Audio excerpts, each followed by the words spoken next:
केन्द्रीय संस्कृत विश्वविद्यालयस्य मुक्तस्वाध्यायपीठस्य शृङ्गेरी स्वाध्याय केन्द्रस्य प्रस्तुतिः स्वाध्यायपाठः ध्वनिपाठः। श्री गुरुभ्यो नमः। स्वागतं सर्वेभ्यः। अद्य समासोक्ति अलङ्कारं पश्यामः। समासोक्ति पदस्य अर्थः भवति संक्षिप्तकथनं। यदि प्रस्तुतवृत्तान्तद्वारा अप्रस्तुतवृत्तान्तज्ञानं संक्षिप्तरूपवर्णनेन सम्भवति चेत् समासोक्ति नाम अलङ्कारः इति उच्यते। संक्षिप्तकथनेन द्वयोः अर्थयोः अर्थात् प्रकृत अप्रकृतयोः निबन्धनम् अत्र क्रियते। व्यञ्जनया एव तयोः ग्रहणं भवति। व्यञ्जना तु लिङ्गसाम्येन, विशेषणसाम्येन अथवा श्लिष्टशब्देन वा भवति। प्रस्तुतस्य वाच्यत्वम् अप्रस्तुतस्य व्यङ्ग्यत्वं च अस्मिन् अलङ्कारे सम्भवति। विशेषणवैचित्र्यस्य प्राधान्यं समासोक्त्यलङ्कारे विशेषतया विराजते। अलङ्कारशास्त्रे अस्य अलङ्कारस्य महत्त्वपूर्णं स्थानमस्ति।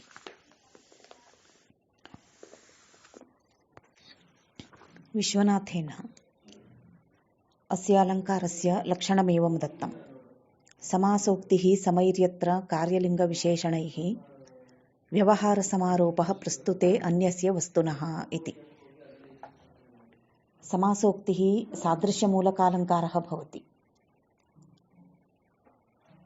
उक्तिशब्दान्तत्वम् अस्मिन् अलङ्कारेऽपि वर्तते। अतः विनोक्तिं लक्षयित्वा समासोक्तिं लक्षयति विश्वनाथाचार्यः। लिङ्गं नाम स्त्रीत्वम् इत्यादि। व्यवह्रियते विशेषेण प्रतीयते अनेन इति व्यवहारः अवस्थाविशेषः अथवा अवस्थाभेदः। यत्र समैः कार्यलिङ्गविशेषणैः प्रस्तुते अन्यस्य वस्तुनः यः व्यवहारसमारोपः सा समासोक्तिः इति अन्वयः।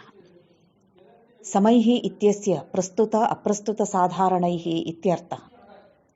कार्यं कर्म लिङ्गं स्त्रीपुंस्त्वादिचिह्नं विशेषणं भेदकधर्मश्च।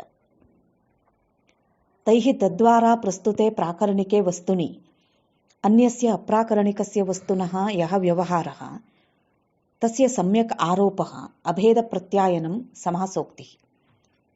समासेन एकोच्चारणरूपसंक्षेपेण उक्तिः समासोक्तिः।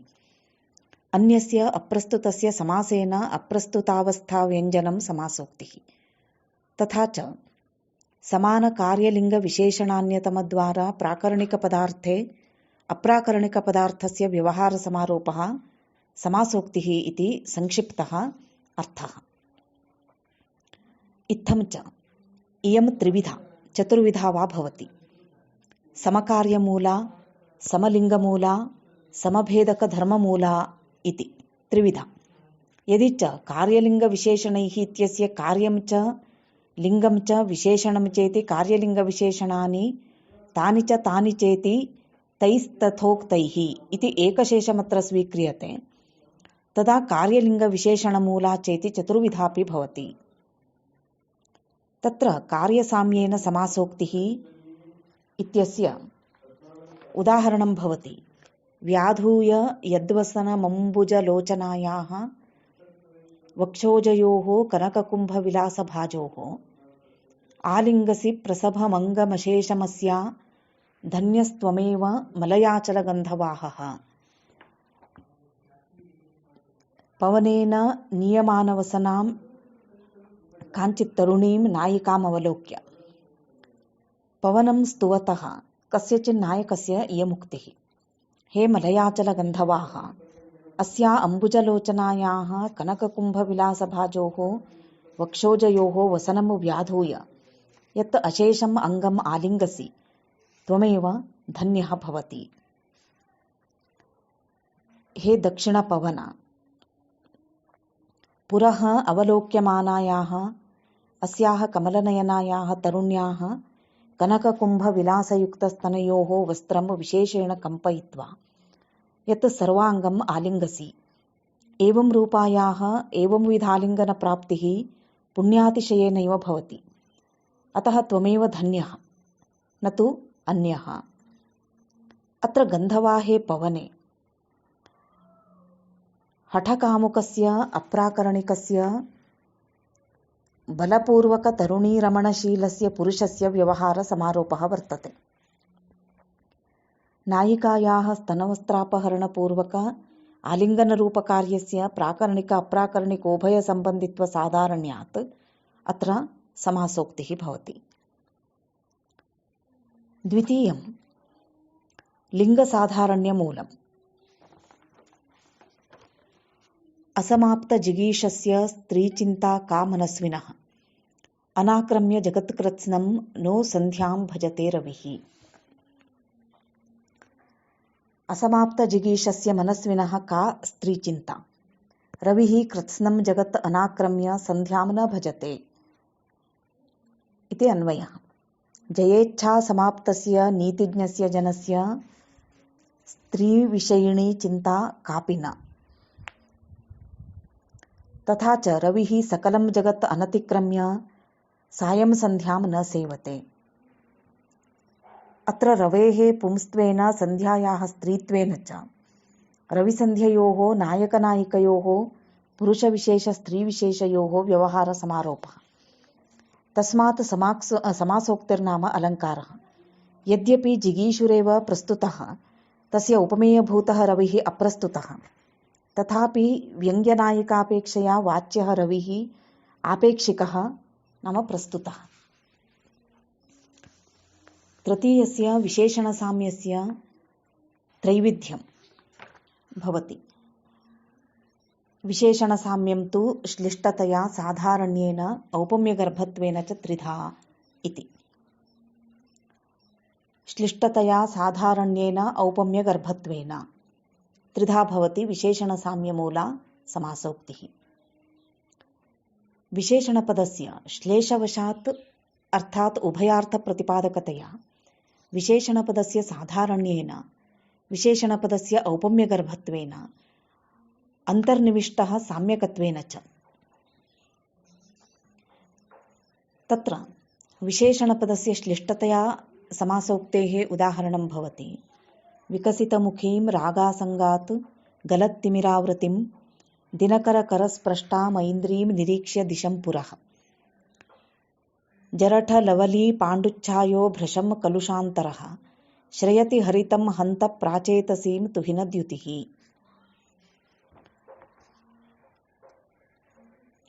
इदं विश्वनाथकविराजस्यैव पद्यं वर्तते।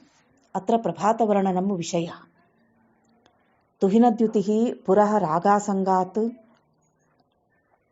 विकसितमुखीं गलत्तिमिराकृतिम् ऐन्द्रीं दिनकरस्पृष्टां निरीक्ष्य भृशं कलुषान्तरः जरठलवली पाण्डुच्छायः प्राचेतसीं हरितं दिशं श्रयति इति अन्वयः। अत्र चन्द्रः अग्रतः किरणरक्तिम्नः उपस्थित्य प्रसन्नमुखीं तथा अन्धकारकृतावरणं नश्यन्तीं पूर्वां दिशं सूर्यस्य किरणेन स्पृष्टां निरीक्ष्य अत्यन्तं कलुषचित्तः तथा पक्वलवली फलवत् अत्यन्तं पाण्डुच्छायायुक्तः सन् हन्त पश्चिमां दिशं भजते इति अन्वयार्थः भवति।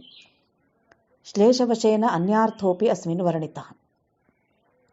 चन्द्रो नाम नायकः सुरतेच्छावशात् विकसितवदनां तथा तिमिरवत् श्यामवर्णवसनं गलन्तीम् ऐन्द्रीं नाम नायिकां दिनकररूपनायकान्तरस्य करेण पाणिना स्पृष्टां निरीक्ष्य अत्यन्तं कलुषचित्तः तथा पक्वलवलीफलवत् पाण्डुकान्तिः सन् पश्चिमां हरितं दिशं श्रयति इति अपरः अर्थः। स्वाक्रान्तां दिशं विरोधिना आक्रान्तमवलोक्य दुःखेन पाण्डुरस्सन् दिगन्तरम् आश्रयति इति वाक्यार्थः। अत्र प्रभातवर्णनायाः प्राकरणिकत्वात् तदङ्गत्वेन प्राकरणिकायां प्राच्यां दिशि मुखरागादिश्लिष्टविशेषणसादृश्यात् अप्राकरणिकायाः कुलटायाः नायिकायाः व्यवहारसमारोपः। तथैव प्राकरणिकयोः दिनकरतुहिनद्युत्योः श्लिष्टविशेषणसादृश्यात् अप्राकरणिकयोः उभयोः उपनायकयोः व्यवहारसमारोपश्च इति समासोक्ति अलङ्कारः समन्वेति। अत्र तिमिरावृतिम् इत्यत्र तिमिरांशुकम् इति पाठे परिवर्तिते सति एकदेशस्य रूपणेऽपि समासोक्तिरेव भवति, न तु एकदेशविवर्तिरूपकम्। कुतः इति चेदुच्यते तत्र हि तिमिरांशुकयोः रूप्यरूपकभावः द्वयोः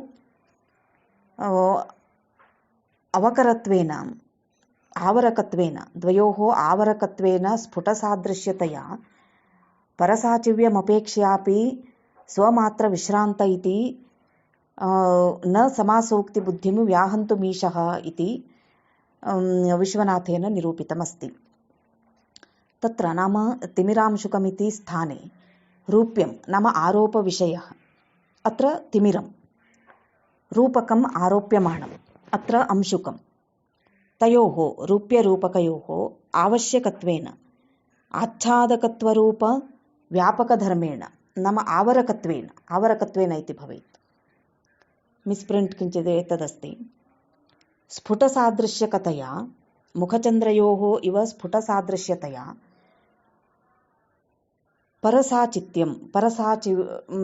साचिव्यम् ऐन्द्रियां नायिकायाः रूपणानुसन्धानानुकूल्यं स्वमात्रे केवले तिमिरांशुकयोः रूप्यरूपकत्वरूपे स्वस्मिन् विश्रान्ते उपक्षीणः अवस्थितः स्वतः इति हेतोः समासोक्तिबुद्धिं व्याहन्तुम् ईशः, समासोक्तिबुद्धिं बाधितुं समर्थः नाम न समर्थः इत्यर्थः, यतोहि न ईशः इति अस्ति। तथा च तिमिरांशुकमिति स्थाने रूप्यरूपकयोः आच्छादकत्वरूप व्यापकधर्मेण स्फुटसादृश्यकतया ऐन्द्रियां नायिकायाः रूपणानुसन्धानानुकूलं केवलं तिमिरांशुकयोः रूप्यरूपकत्वरूपे स्वस्मिन् स्वतः अवस्थितः इति हेतोः समासोक्त्यलङ्कारप्रतीतिं बाधितुं न समर्थः। शाब्दबोधेन रूपकवृत्त्या आरोपस्य अपेक्षाभावात् रूपकं न सम्भवति। यत्र रूप्यरूपकयोः सादृश्यम् अस्फुटं तत्र कुत्रचित् एकभागे आरोपं विना तदसङ्गतं स्यात् इत्यतः तद्वाक्यं शब्देन अबोधितमपि एकदेशान्तररूपणम् अर्थम् अपेक्षते, तत्र एकदेशविवर्तिरूपकम्। एवंविधस्थले शाब्दबोधेन रूपकवृत्त्या